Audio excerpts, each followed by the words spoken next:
খোদা ভীতি আর ইশকে মুস্তাফা, ইলম আমল শুদ্ধির প্রচেষ্টা, শরিয়ত তরিকাতের চিন্তাধারা, এসবের সমষ্টি মদনী মুযাকারা। প্রিয় নবী সাল্লাল্লাহু আলাইহি ওয়াসাল্লামকে স্বপ্নে কি জিয়ারত করা সম্ভব? অবশ্যই সম্ভব। আমরা কিভাবে বুঝব যে আমরা যার জিয়ারত করছি তিনিই আমাদের রাসূল? তিনি পরিচয় দিবেন, অথবা কেউ বলবে ইনি প্রিয় নবী সাল্লাল্লাহু আলাইহি ওয়াসাল্লাম, কিংবা অন্তরে এই কথা প্রবেশ করানো হবে যে ইনি প্রিয় নবী সাল্লাল্লাহু আলাইহি ওয়াসাল্লাম বলেছেন যে আমাকে স্বপ্নে দেখেছে, সে সত্য দেখেছে। কারণ শয়তান প্রিয় নবী সাল্লাল্লাহু আলাইহি ওয়াসাল্লামের বরকতময় রূপ ধারণ করতে পারে না। কিছু অক্ষর আল্লাহ পাকের নামের সাথে এবং প্রিয় নবী সাল্লাল্লাহু আলাইহি ওয়াসাল্লামের পবিত্র নামের সাথে লেখা হয়, যেমন আজ্জা ওয়াজাল, জাল্লা জালালুহু, অথবা দরুদ পাকের জায়গায় সোয়াদ লেখে সাল্লাল্লাহু আলাইহি ওয়াসাল্লামকে সংক্ষিপ্ত করে দেওয়া হয়, জিম লেখা হয়, সোয়াদ লেখা হয়। এ ব্যাপারে আপনি কি বলবেন? সদ অথবা সাল্লাল্লাহ এর জায়গায় সদ লিখা হয়, এটি দুরুদের শর্ট ফর্ম। এটিকে আলা হযরত রাহমাতুল্লাহ তাআলা আলাইহি নাজাইজ লিখেছেন। বাহারি শরীয়তের মধ্যেও কঠোরভাবে নিষেধ করা হয়েছে এর জন্য। নিষেধাজ্ঞা তো রয়েছে, এই জিম, রা, দদ, রাদিয়াল্লাহু আনহু এর জায়গায় র, হা লিখা হয়, এসব কিছু থেকে নিষেধ করা হয়েছে। জিম জাল্লা জালালুহু এর সংক্ষিপ্ত শর্ট ফর্ম। সম্পূর্ণ জাল্লা জালালুহু লিখুন, আল্লাহ পাক লিখুন, পাক সহজ শব্দ এবং প্রত্যেক মানুষ সহজে উচ্চারণও করতে পারে। দোয়ার মধ্যে প্রিয় নবী সাল্লাল্লাহু আলাইহি ওয়াসাল্লামের ওয়াসিলায় যদি দোয়া করা হয় তা কি কবুল হবে? কবুল হবে, কেন হবে না? আল্লাহর রহমত অনেক বিস্তৃত, ওয়াসিলা তো কবুল হওয়ার আরও নিকটে নিয়ে যায়। সাল্লু আলাল হাবিব সাল্লাল্লাহু আলা মুহাম্মদ। হুজুর, আপনি আমাদের পীর সাহেব আর আমরা আপনার মুরিদ। পীর সাহেব তো স্বীয় মুরিদদের জন্য দোয়া করেন। হুজুর, আপনিও আমাদের জন্য মন থেকে দোয়া করবেন। তাকরির করতে আমার ইচ্ছে হয়, কিন্তু যখন তাকরির করার চেষ্টা করি তখন তাকরির ভুলে যাই। কাজেই আপনি আমার জন্য মন থেকে দোয়া করবেন যেন আমি তাকরির ভুলে না যাই। আল্লাহ পাক আপনার প্রতি অনুগ্রহ করুন। বয়ান করতে চাইলে দেখে দেখে করুন, যদি মুখস্থ না করতে পারেন ভুলে যাওয়ার কারণে। এমনিতেও কোরআন ও হাদিসের ক্ষেত্রে যতক্ষণ না 100% শিওর হবেন ততক্ষণ না বলা উচিত। এক্ষেত্রে দেখে বয়ান করার মধ্যে অধিক সচেতনতা রয়েছে। যদিও শ্রোতাদের মধ্যে প্রভাব পড়ে না, কিছু শ্রোতার মধ্যে কোনো ব্যাপার নয়। যৌবনকাল থেকে কিতাব দেখে বয়ান করতে করতে বিরুদ্ধ হয়ে গেছি আমি, এখনও দেখেই করি। হাদিস শরীফ মুখস্থ বলতে ভয় লাগে যে কোথাও ভুল তো বলছি না, অর্থাৎ হুজুর সাল্লাল্লাহু আলাইহি ওয়াসাল্লাম বলেননি আর আমি বলছি বলেছেন। এটা খুবই ভয়ানক। ভুল ব্যাখ্যাও দেয়া হয় অনেক সময়। মানুষের ভুল হতেই পারে, কাজেই দেখে বয়ান করার মধ্যে কোনো সমস্যা নেই। অনেকে ভাবতে পারে নিজের ধারণা অনুযায়ী যে এতে মানুষের উপর কোনো প্রভাব পড়ে না। গুটি কয়েক মানুষ ছিল যখন আমি দেখে দেখে বয়ান শুরু করি, এখন তো অসংখ্য হয়ে গেছে আলহামদুলিল্লাহ। এর অর্থ হলো দেখে বয়ান করার ক্ষেত্রে সকলে আপত্তি করে না। খুতবা পাঠ যৌবনকাল থেকে এখন পর্যন্ত আমি দেখেই করে আসছি। খুতবা আমার মুখস্থ নেই, আমি মুখস্থ করিও নি। দেখে দেখে খুতবায় রাজাবিয়া পড়ি। আলা হজরতের প্রতি মহাব্বত আছে, সুতরাং আলা হজরতের খুতবাই পড়ি, খুতবায় রাজাবিয়া দেখে, নো প্রবলেম। সাল্লু আলাল হাবিব সাল্লাল্লাহু আলা মুহাম্মদ। যে ব্যক্তি গুনাহের উপর গুনাহ করে যাচ্ছে তার জন্য কি হুকুম হতে পারে? এছাড়া ধর্মীয় বিষয়াদি নিয়ে বিদ্রুপ করা, আলেমে দিনকে নিয়ে ঠাট্টা করা, শরঈ নীতিমালার মধ্যে বিভিন্ন দোষ ত্রুটি বের করা, এর হুকুম কি হতে পারে? কিছু দিক নির্দেশনা প্রদান করুন যে তাকে কি নসিহত করা যেতে পারে। এটা দুঃসাহসিকতা। গুনাহের পর তওবা না করে গুনাহের মধ্যেই ডুবে থাকা, এটি অত্যন্ত ভয়ানক ব্যাপার। গুনাহ হলো কুফুরের বার্তাবাহক, এরকম উক্তিও রয়েছে। যদি গুনাহ হয়ে যায় মানবিক চাহিদার কারণে কারো দ্বারা, তবে তার তৎক্ষণাৎ তওবা করা উচিত। তওবার ক্ষেত্রে দেরি করাও আরেকটি গুনাহ। তৎক্ষণাৎ তওবা করুন, পোক্ত নিয়ত করুন, সত্য ওয়াদা করুন যে ভবিষ্যতে এই গুনাহ আর করব না। তওবার ক্ষেত্রে এটি তওবার রুকনও বটে যে ভবিষ্যতে এরকম কাজ আর করব না। তখনই তওবা কবুল হবে। এছাড়া আলিমদের নিয়ে ঠাট্টা করা, কেউ যদি কোনো আলিমে দিনকে নিয়ে ঠাট্টা করে এজন্য যে সে আলিমে দিন, ধর্মীয় পণ্ডিত, এর জন্য ঠাট্টা করে, সেক্ষেত্রে তো ইসলাম থেকে বেরিয়ে যাবে, কারণ এটি কুফরি, স্পষ্ট কুফরি। যদি এ নিয়তে না করে, বরং এজন্য করে যে সেই আলিম প্রকাশ্যে কোনো আমলে অলসতা করছে, তার মধ্যে চারিত্রিক ত্রুটি আছে, আর সেই ত্রুটির কারণে তার সমালোচনা করছে, অর্থাৎ আলিমে দিন হওয়ার কারণে অন্তরে তো সম্মান রয়েছে, কারণ আলিমে দিন সম্মানিত ব্যক্তি, আর তিনি কেমন আলিমে দিন, এটা করছে সেটা করছে, মানুষ এমনটা বলে থাকে, তো এটাকে কুফর বলা যাবে না, কারণ সে ধর্মের কারণে তার বিরোধিতা করছে না, ঠাট্টা করছে না, বরং তার আমলের কারণে বলছে, কর্মের কারণে বলছে। তবে এমনটাও করা ঠিক না, সর্বোপরি কুফরি পর্যায়ে এটা যাবে না। এমন কিছু বাচাল মানুষ রয়েছে যারা না জেনে বক বক বক বক করতে থাকে প্রত্যেক জায়গায়, নিজের যুক্তি খাটাতে চায়, আর এভাবে নিজের আখিরাতকে নষ্ট করে থাকে, অনেক সময় কুফরি বাক্যও বলে ফেলে।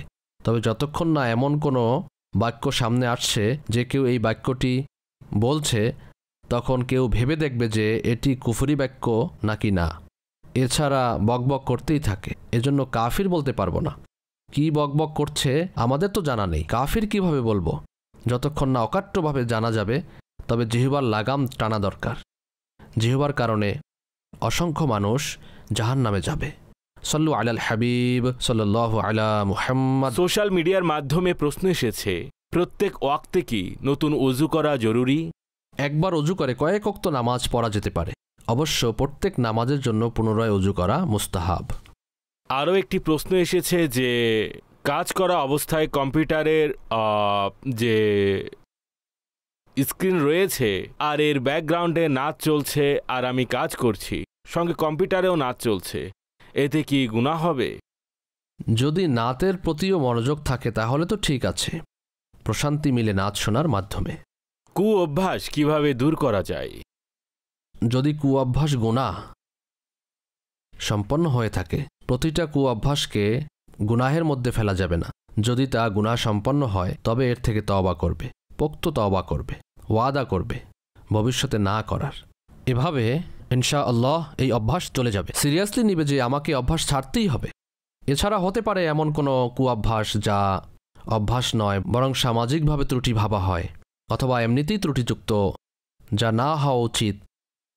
এক্ষেত্রেও চেষ্টা করার পাশাপাশি আল্লাহর কাছে সাহায্য চাইবে, সিরিয়াসলি নিবে যে আমাকে এটা ছাড়তে হবে। যখন চেষ্টা করছে তখন চলে যাবে।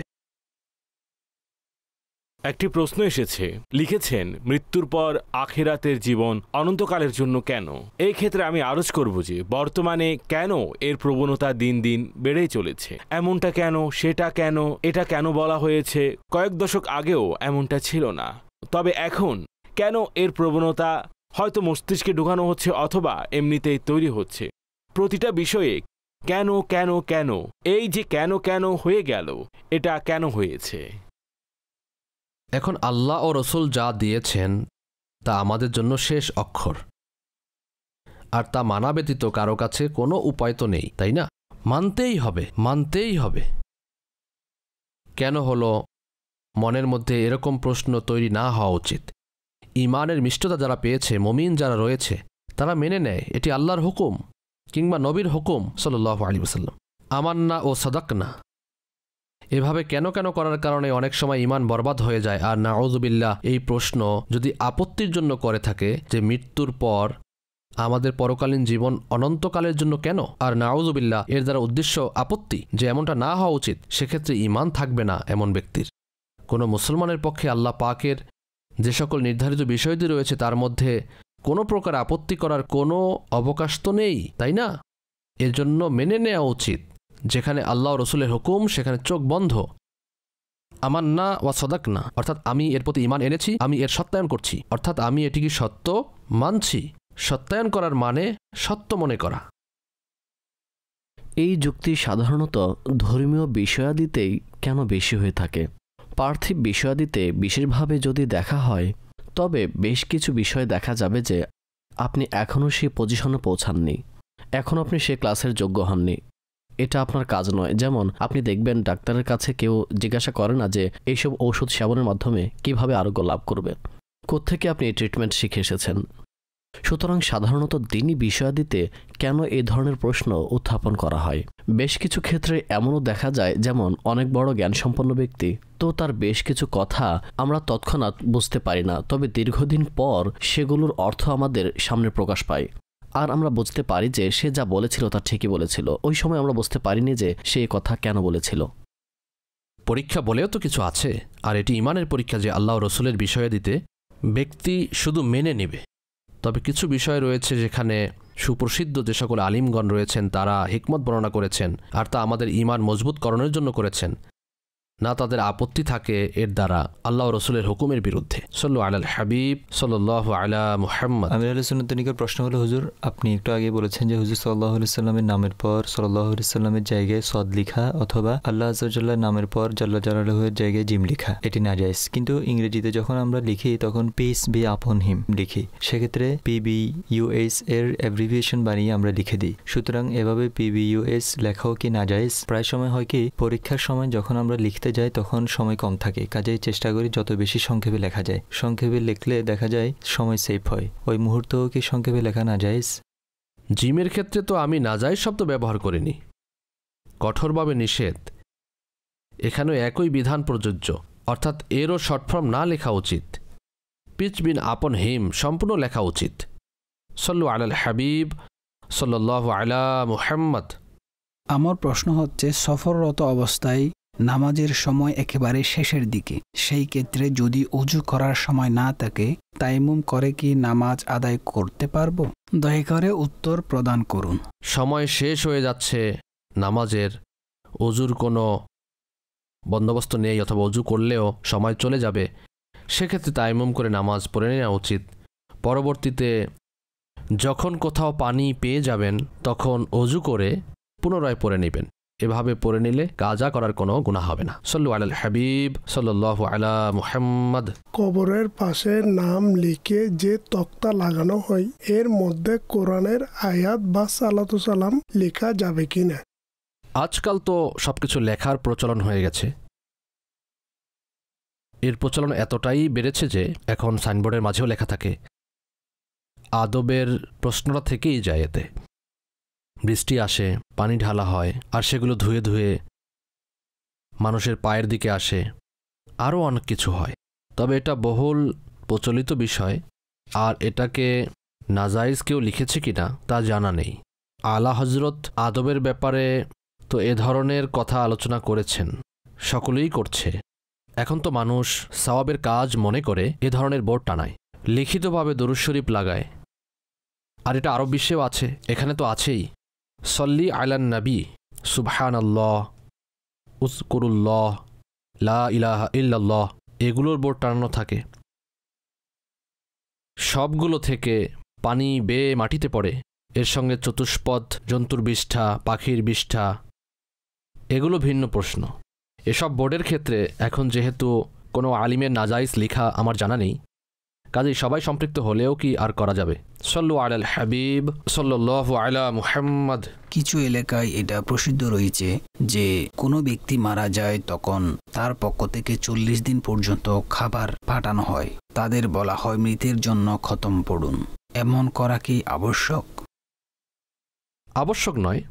সাহাবাই কেরামের মধ্যে প্রচলিত ছিল যে যদি কেউ ইন্তেকাল করতেন তবে 7 দিন পর্যন্ত লাগাতার তারা সাদকা খয়রাত করতেন, খাবার খাওয়াতেন। এ ধরনের বর্ণনা তো রয়েছে। 7 দিন হোক বা 40 দিন, এ বিষয়টা সাহাবাই কেরাম ওয়াজিব মনে করতেন না যে এটা কম্পালসারি, না করলে গুনাহগার হব, এমনটা নয়। যদি কেউ 40 দিন করে অথবা 100 দিন করে আর এটা কোনোভাবেই না করাকে গুনাহ বা অন্যায় মনে করে না, শুধু নেক কাজ ভেবে করে থাকে, তবে শরীয়ত যে কাজ নিষেধ করেনি তা পালন করা বৈধ ও জায়েজ যদি মুসলমান তা শরীয়তের গণ্ডির মধ্য থেকে করে। আর এটা স্বাভাবিকই ভালো কাজ। 40 দিন পর্যন্ত গরিব ব্যক্তির রুটি মিলবে, খাবার খাবে, না করলে গুনাহগার হবে না, আর না অন্যায় হবে, এবং না কাউকে গালমন্দ করা যাবে। করতে পারলে কল্যাণ রয়েছে। সল্লু আলাল হাবিব সাল্লাল্লাহু আলা মুহাম্মদ। প্রিয় আমির আহলে সুন্নাতের নিকট আমার প্রশ্ন হলো, সূরাতুল মুলক ও সূরাতুল ওয়াকিয়া এই দুটি সূরা মাগরিবের পরেই পড়তে হবে নাকি ঈশার পরে পড়লেও ফজিলত অর্জিত হয়ে যাবে? রাতে পড়ার ব্যাপারে বলা হলে সেক্ষেত্রে মাগরিবের পরই রাত শুরু হয়ে যায় সূর্য ডোবার পরে। সূরাতুল মুলক যদি মাগরিবের পর পাঠ করে নেয় তবে ফজিলত অর্জিত হয়ে যাবে। ঈশান নামাজের পর পাঠ করা আবশ্যক নয়, মাগরিবের নামাজের পর পড়াও আবশ্যক নয়। সূর্য ডুবে গেছে তো রাত হয়ে গেছে, তবে মাগরিবের নামাজে অকারণে দেরি না করা উচিত। তো সূরা মুলক পরবর্তীতে পড়ে নিন মাগরিবের পরে। সল্লু আলাল হাবিব সাল্লাল্লাহু আলা মুহাম্মদ। প্রিয় আমির আহলে সুন্নাত, আপনার নিকট আমার প্রশ্ন হলো, যদি নামাজের মধ্যে কেরাত পড়ার সময় ইমাম সাহেবের কান্না চলে আসে অথবা মুক্তাদির কান্না চলে আসে কেরাত শোনার কারণে, তবে এতে নামাজের মধ্যে কি কোনো প্রভাব পড়বে? আপনি এ ব্যাপারে কিছু মাদানী ফুল ইরশাদ করুন। প্রভাব তো পড়বে, নামাজের মধ্যে আরও উৎকর্ষতা চলে আসবে খুশু ও খুজুর কারণে।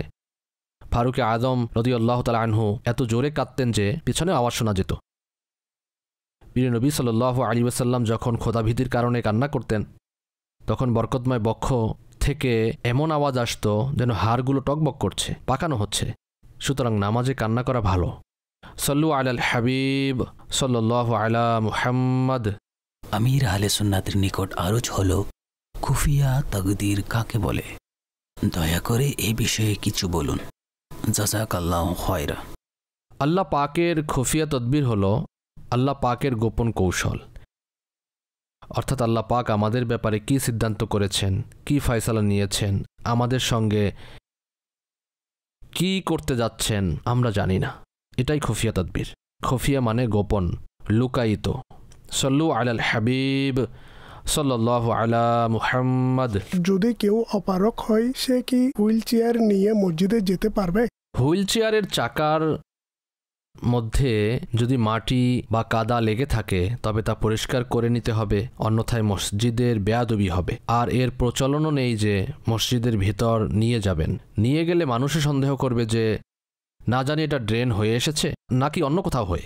চাকা অপবাদের পরিবেশও তৈরি হতে পারে, মানুষ ঘৃণাও করতে পারে। সল্লু আলাল হাবিব সাল্লাল্লাহু আলা মুহাম্মদ। যদি ঈশার নামাজ না পড়ে ঘুমিয়ে যায়, ঘুম থেকে উঠে যদি ঈশার নামাজ পড়ি তাহলে কি ঈশার নামাজ কাজা হয়ে যাবে? সুবহে সাদিকের পূর্বে, সাহারির সময় শেষ হওয়ার পূর্বে, অর্থাৎ রাতের মধ্যেই জেগে গেলেন, তাহলে তো ঈশা কাজা হবে না, তখনও সময় রয়েছে। না ঘুমানো উচিত, কারণ যার উপর জামাত ওয়াজিব সে জামাত মিস করলে গুনাহগার হবে। বরং জামাতের সাথে নামাজ আদায় করার পরে ঘুমান। এটি পুরুষদের জন্য, মহিলাদের জন্য তো জামাত নেই। সল্লু আলাল হাবিব সাল্লাল্লাহু আলা মুহাম্মদ। মসজিদ ব্যতীত অন্য কোথাও বিবাহ পড়ানোতে কোনো সমস্যা নেই তো? কোনো সমস্যা নেই। বিবাহ অনুষ্ঠানে খেজুর ছিটানোর যে প্রচলন রয়েছে তা কি সঠিক?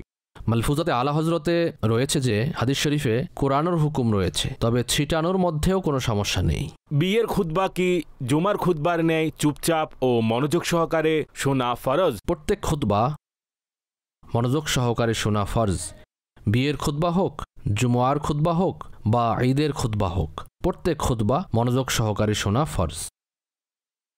বিয়ে উপলক্ষে পাত্র ও পাত্রীর পারস্পরিক আন্ডারস্ট্যান্ডিংয়ের জন্য পরস্পর সাক্ষাৎ করা কেমন? করতে পারবে না, শুধু দেখার অনুমতি আছে। তবে আমাদের এখানে এ প্রচলনও নেই। তবে হাদিস শরীফে এসেছে যাকে বিয়ে করতে চায় তাকে দেখে নিবে, তবে একাকিত্বে না। হাদিসের উপর আমল করার নিয়ত থাকাটাও আবশ্যক। দেখব, বাস এতটুকু। বিয়ের জন্য ওয়ালিমা করা কি আবশ্যক? সুন্নাতে মুস্তাহাব্বা, অর্থাৎ মুস্তাহাব আমল, সওয়াবের কাজ, যদি তা শরীয়ত মোতাবিক হয়। বিবাহের মতো আনন্দদায়ক অনুষ্ঠানে গান বাজনা বা রং তামাশা করার কোনো অবকাশ কি আছে? আনন্দঘন মুহূর্তে তো আল্লাহর শুকরিয়া আদায় করা হয়। শুকরিয়া আদায়ার্থে নফল পড়লে ভালো হয়। গান বাজনা তো হারাম কাজ। কোথাও বিবাহ করতে চাচ্ছে, এমতো অবস্থায় কি ইস্তেখারা করানো যাবে? যদি অন্তর সাড়া না দেয় তবে ইস্তেখারা করাতে পারে, আর যদি অন্তর সাড়া দেয় তবে ইস্তেখারা না করানো উচিত। বিয়ে ভেঙে যাওয়ার পর কি উপহার ফিরিয়ে দিতে হবে? যে অঞ্চলে যে রেওয়াজ, যদি দেয়ার প্রচলন থাকে তবে ফিরিয়ে দিবে।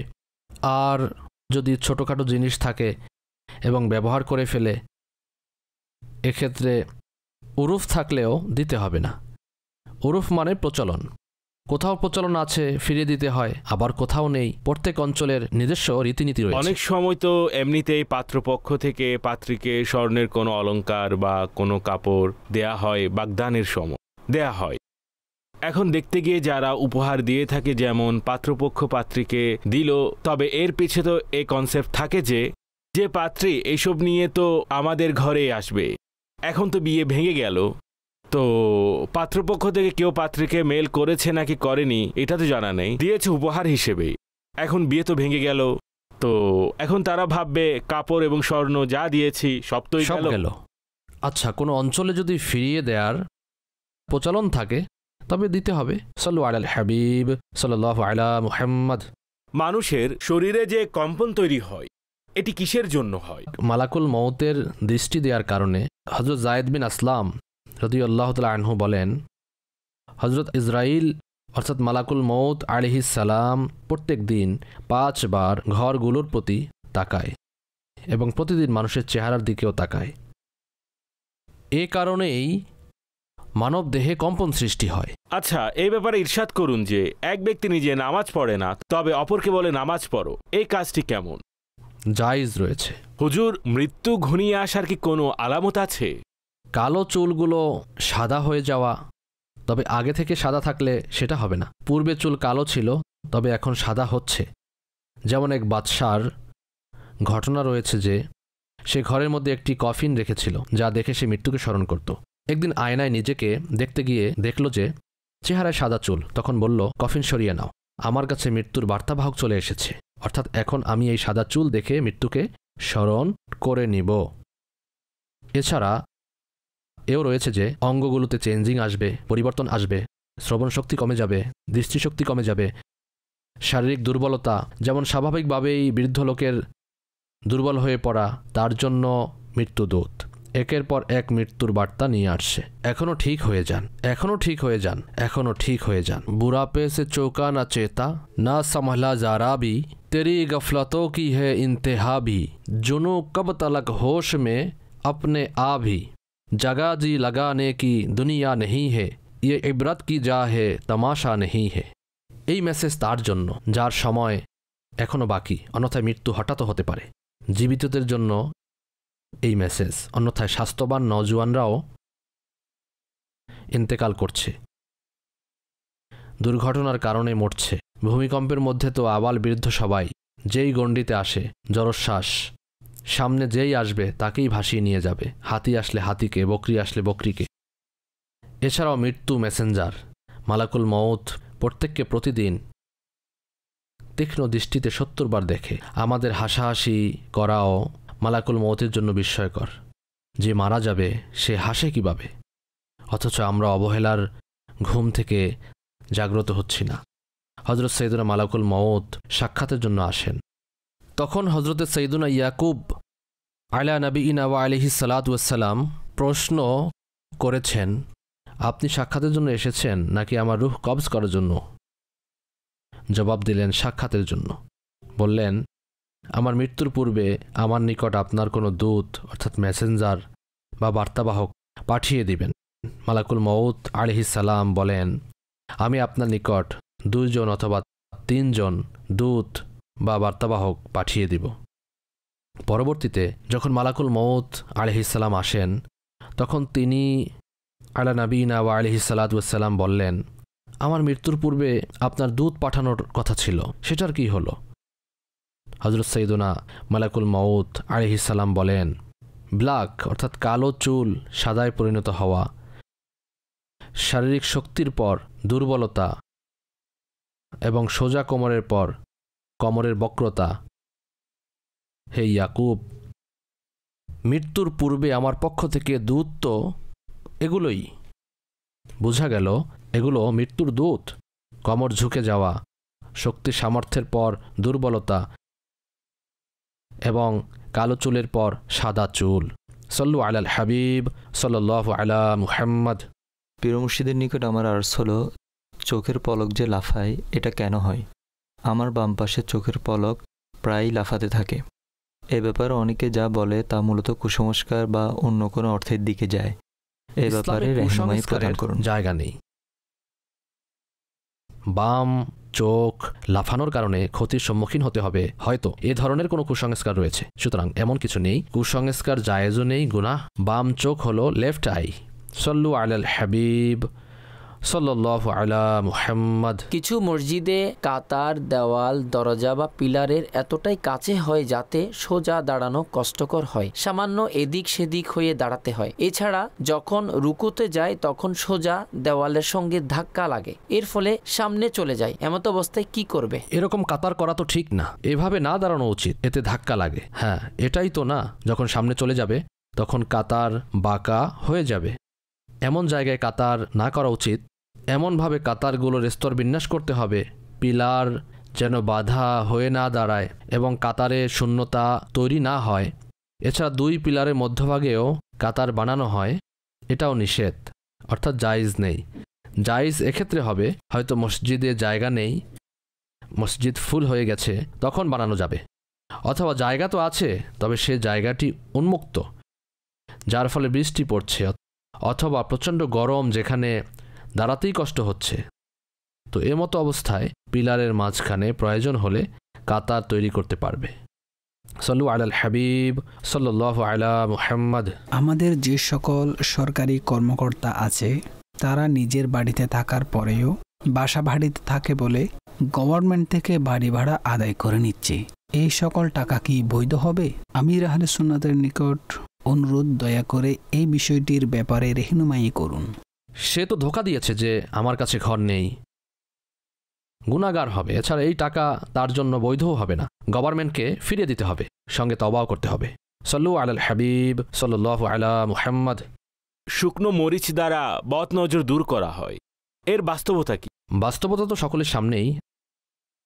যেমন শুকনো মরিচ 3টি অথবা 7টি হাতে নিয়ে ভুক্তভোগীর ওপর, অর্থাৎ যার নজর লেগেছে তার চারপাশে ঘুরিয়ে যখন তাওয়ার মধ্যে রাখবেন অথবা কয়লার মধ্যে রাখবেন, যদি বাস্তবেই তার উপর নজর থাকে তবে এর গন্ধ আসবে না। অন্যথায় মরিচ পড়লে মানুষের জান যাওয়ার উপক্রম হয়। এটা এর আলামত যে ব্যক্তির উপর নজর আছে। এভাবে বারবার করার পর অথবা প্রতিদিন করার পর যখন মরিচের মধ্যে থাকা গন্ধ পোড়ানোর পর বাইরে আসতে থাকবে, অসহনীয় গন্ধ, অরিজিনাল, যা পালাতে বাধ্য করে, অর্থাৎ এমনটা সহ্য করা কষ্টকর, তখন বুঝবেন নজর কেটে গেছে। এটা মূলত টোটকা, তবে জায়েজ রয়েছে। তাহাজ্জুদের নামাজ সুন্নত নাকি নফল? তাহাজ্জুদের নামাজ মূলত নফল, সুন্নতে মুস্তাহাব্বা। না পড়লে গুনাহ হবে না, তবে প্রিয় নবী সাল্লাল্লাহু আলাইহি ওয়াসাল্লামের উপর তাহাজ্জুদ ফরজ ছিল। এ থেকে এর গুরুত্ব বোঝা যায়। আমাদের উপর অনুগ্রহ করা হয়েছে, এজন্য আমাদের উপর ফরজ নয়। অন্যথায় 5 ওয়াক্ত ফরজ পড়তেই কষ্ট হয়, শেষ রাতে উঠে কে এই নামাজ পড়তো? সাল্লু আলাল হাবিব সাল্লাল্লাহু আলা মুহাম্মদ। খোদা ভীতি আর ইশকে মুস্তাফা, ইলম ও আমল শুদ্ধির প্রচেষ্টা, শরিয়ত তরিকাতের চিন্তাধারা, এসবের সমষ্টি মদনী মুজাকরা।